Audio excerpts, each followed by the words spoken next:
аз угайлы. Анан бирден чыгып сүйлөйсүң. Ошондо мага кандай булардын ишмердүүлүгү болгон түшүнүктүү болуп калат.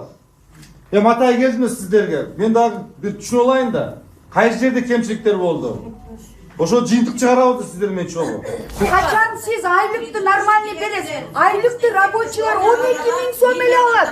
14.000 эле. Бир айда болсо 3.900 чыктыр. Кыргызстандыктар көбү билбейт экен бизден ушундай энергосберегающий лампа чыкканын. Кандай акыңар бар ушунча чоң заводду токтотуп койгонго дедим. Бизге дедим, өзү 3 айдан бери биз акчалуу элекпиз. Эгерде 3 айдан бери ошо 3 айлык акчабыз керек болсо 5.000, эң көп жалган айтпасам, эң көп 10.000 эле жетет, чынын айтыш керек.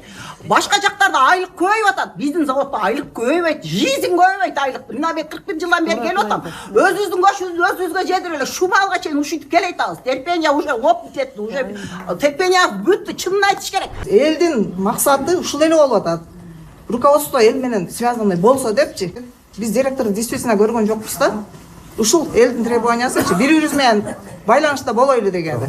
Почему вы выпускаете то, что не можете продать, не можете реализовать? Уважаемый директор, наконец-то мы с вами познакомились. Первый раз я вас вижу. Столько совет директоров, и как вы до такой степени вот это вот завод, до такого состояния довели? Мы работаем только на вашей совете. И ревизоров, и совет директоров, и вы директоры. И вот здесь полное управление, вот это все управляется у нас. А состояние в чем? Вот этот совет директоров вам еще в начале сказали. Жок кылды. Упростить и жок кылгыланы. Жок кылгыланы. Эти советники. Ну, первое решение есть. Мне больно за этот завод.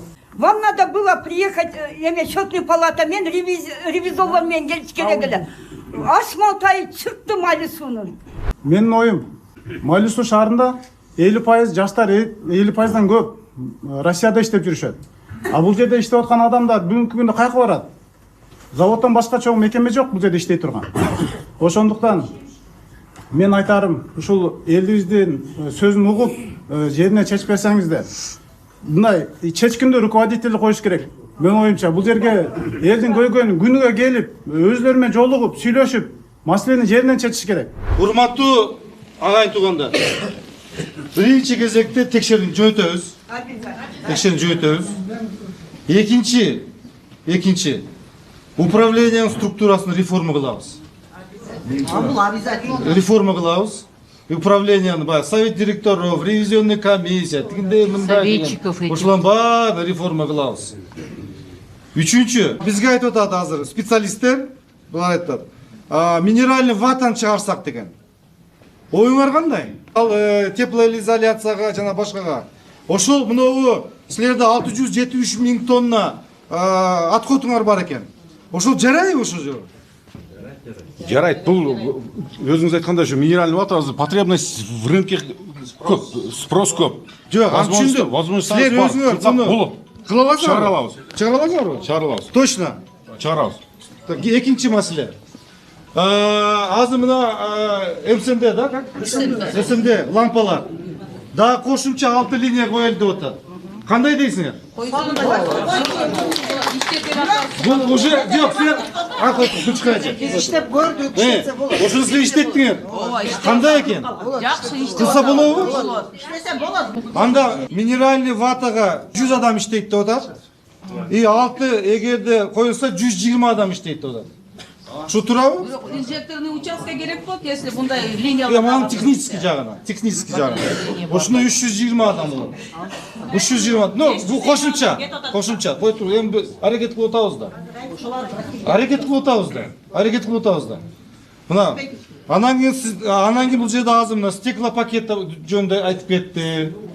Анан кийин жана башка боюнча айтып кетти, ушунун баарын биз кабыл алабыз. Анан бул жерде банк кредиттер боюнча айтып кетти. Мен айта албайм, ачык айтып коеюн. Бирок биз аны карап көрөлүк. Канча силерде списогуңарда канча кредитиңер бар экен, аны карап көрөм. Мен аны президент менен сүйлөшүп көрөйүн. Кандай деп чечим, бирок аны мен айта албайм. Айлык боюнча мен чечем. Стекловата боюнча эгер ТО даяр болсо акчасын биз президент менен сүйлөшүп чечкенге аракет жасайлык. И дополнительно лампалар баягы СНВ лампаларды ошону биз жасайлык. Мына лампалар бизден чыгабы? Булар бизден чыкпайт. Ай нече анда илим турат? Булар союз алдына келген. Урматтуу туугандар, эми реально карайлы. Мына накалио лампанын келечеги жок, ачык айтып коеюн. Биз андан көрүп башка производство ачып кете берелик. Ошо байсыз айтканда, мына депутат балдар айтып кеттик. Биз азы алдап, эми эмне кылабыз? Кайра эле жарым жылдан кайра чыгасыңар. Андан көрүп биз акчаны президенттен сурайлык, бюджеттен алайлык дагы, ошо акырын башка производство өтүп кетелик. Лампага, эконом лампага өтүп кетелик. Банка сатылат. Бутылка сатылат. Анткени биз Кыргызстанга кирип аткан импортты биз жабабыз.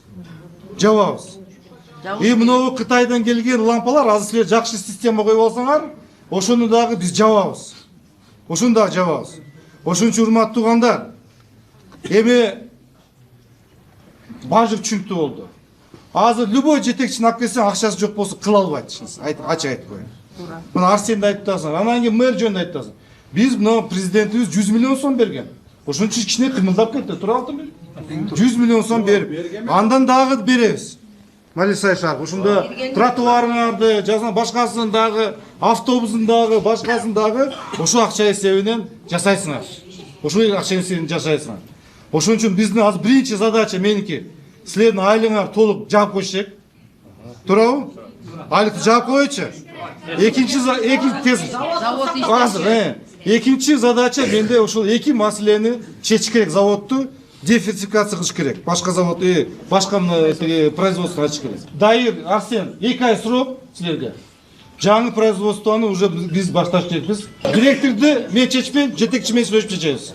Эске сала кетсек, 4-элдик курултайда Майли суу шаарындагы лампа заводунун абалын делегат тарабынан айтылган болчу. Ага ылайык мамлекет башчысы Садыр Жапаровдун тапшырмасына ылайык Кыргыз Республикасынын министрлер кабинетинин төрагасынын орун басары, суу ресурстары, айыл чарба жана кайра иштетүү өнөр жайы министри Бакыт Төрөбаев бүгүн 2-январь күнү Майли суу лампа заводу ачык акционердик коомунун эмгек жамааты менен жолугушуу өткөрдү. Анда заводдун келечеги жана учурдагы абалы, айлык маяна албай жаткан жумушчулардын абалы кызуу талкууга алынды. Ошондой эле тиешелүү чечимдер кабыл алынары тууралуу маалыматтар берилди.